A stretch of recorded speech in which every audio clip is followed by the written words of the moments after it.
Yeah, I think it's very important for the world leaders to listen to, hear and take seriously the voices of their citizens, who the majority of people around the world support the idea of the elimination of nuclear weapons. Even in the nuclear weapon states and their allies, public opinion polls show that the majority of people want the elimination of nuclear weapons. So the world leaders should listen to them. They should also listen to the voices of the people who have survived and been affected by nuclear weapons. Here in Japan, that's called the hibakusha. It's nuclear survivors in many countries from the tests of nuclear weapons, from the whole nuclear weapons fuel cycle, you know, the uranium mining, the production of the weapons and the testing. All of that has created a horrific legacy of radiation-induced cancers, birth defects, genetic deformities and other diseases. We should not be repeating the mistakes of that.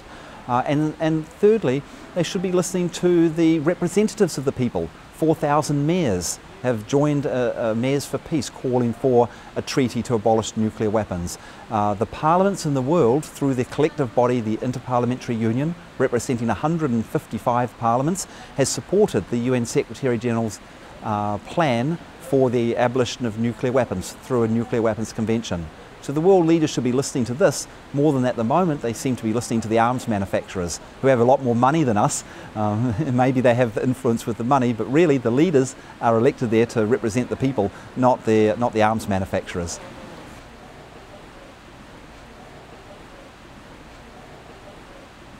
The key thing for the citizens is to feel that they can make a difference, and that difference is not just about making your voice known to your family or to your workmates or your friends or your neighbours. That's all important, but it's also contacting your representatives, whether it is your mayor or whether it is your legislator or parliamentarian, because the more that they hear from their constituents, the stronger they will feel when they advocate for the elimination of nuclear weapons or cutting the military budget in order to put it into social programs or health programs or education programs or aid programs.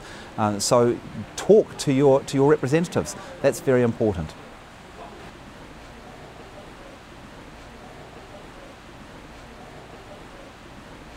South Africa, that's not the only country.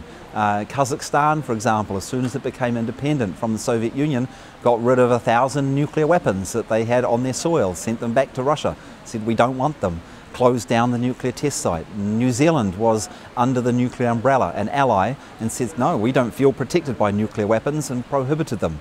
So did Austria, Philippines, many countries have prohibited nuclear weapons. So in fact, it's the majority of countries, the majority of leaders that actually do support the elimination of nuclear weapons. They vote that way every year at the United Nations. It's a minority, but those minority are very powerful. The 5 permanent members of the United Nations Security Council are 5 nuclear weapon states. They have a lot of power. And unfortunately, it's a negative power. It's the power of a bully. You know?